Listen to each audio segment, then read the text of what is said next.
You're listening to When Liberty Remembers, the Republic Emerges, a series for the ones who feel the shift, the ones who know something is wrong but can't always name it.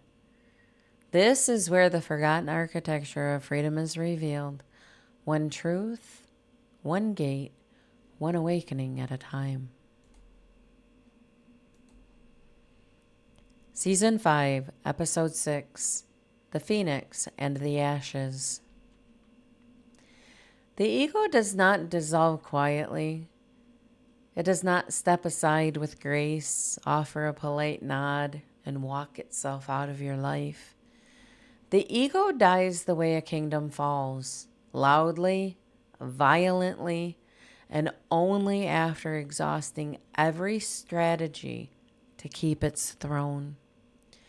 This is why awakening is often mistaken for catastrophe. Because when the false self collapses, it feels like your world is burning down. But it isn't your world.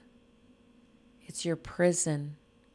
The one you mistook for a palace, the one built brick by brick from shame, fear, and survival.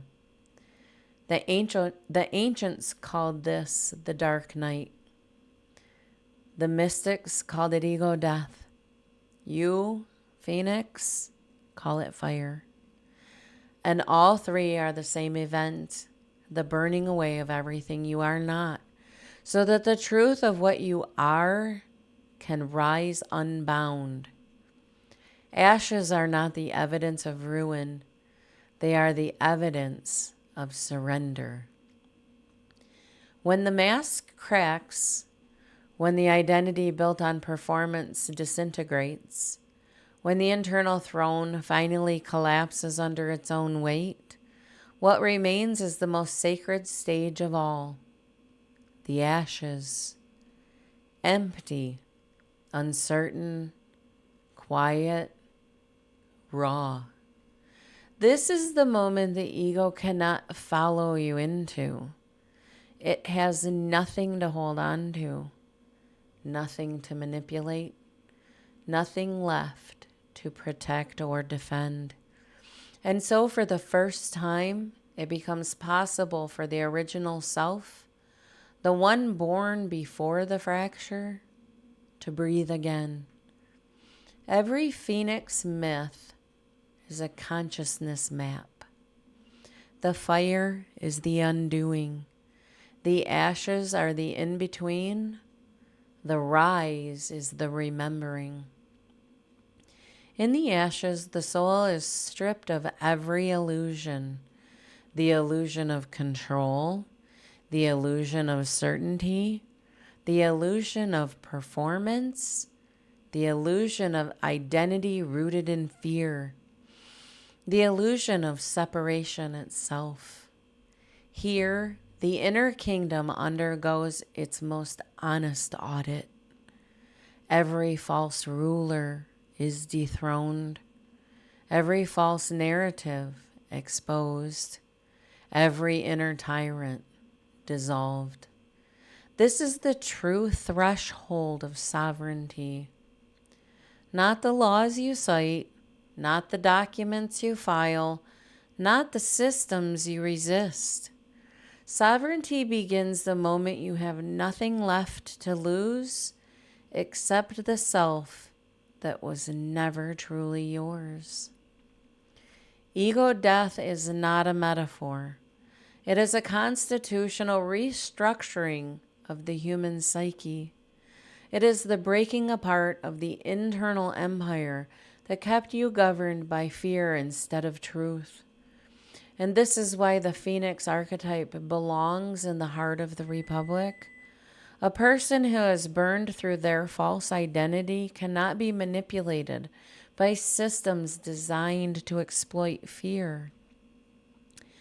A person who has survived their own ashes is no longer afraid of external collapse. A person who has risen from their own undoing cannot be ruled by anyone who has not done the same. Ashes are the birthright of the sovereign, because the sovereign self is not a personality. It is not confidence. It is not rebellion, nor defiance. The sovereign self is the one who existed before the ego ever took power. It is the self that remembers what the ego forgets: its origin, its belonging, its unfractured nation. When a phoenix rises, the ego dies. And when the ego dies, the fracture heals.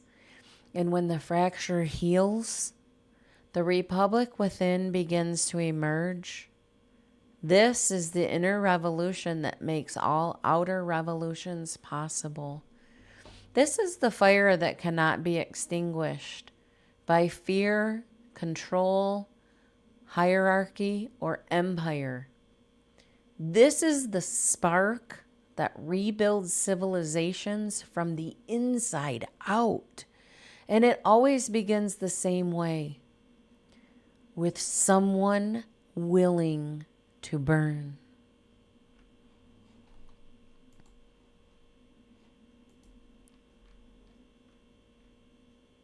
This has been another chapter of When Liberty Remembers. If this stirred something in you, if you felt a door open, good. Welcome. I'm glad you're here. I'm glad you found the rest of the community. The Republic is waking, and those who listen, join us for the next episode and step deeper into the architecture of your own sovereignty. And thank you for being here. Please hit all the buttons, like, follow, comment, share. Share is a really big one. It helps every channel a ton. Remember that, not only for me, but everybody else that you like, all the other creators. Hit all their buttons, leave comments. And yes, I'm helping them. Why? Because we're a collective. We have to support each other, and we have to wake up to that recognition. This does take time away from other facets of my life. I do enjoy doing it. I love running down this path with you. It's a tough one, but we can do it together. If you are so inclined, please find the Buy Me a Coffee link. Help support me a little bit. Every little bit helps, and we have to help each other. Thank you so much.